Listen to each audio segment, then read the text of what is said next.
Ka, sikat ka, politician ka, so they can have the same level of pain na pinagdaanan mo.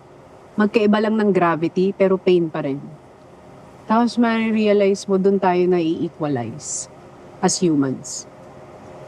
And it changes your perspective about looking at life and looking at your own pain. Bakit mo gusto yung ganitong trabaho? It's nice to champion people's stories. Wow. It's nice to champion them for who they are, what they've been through.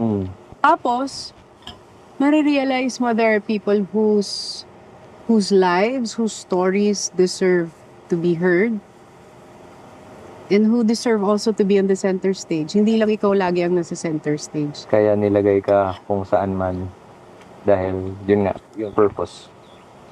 Lahat tayo medium lang naman di ba? Instrument. Instrument, bridge It's to like life. you as a chef.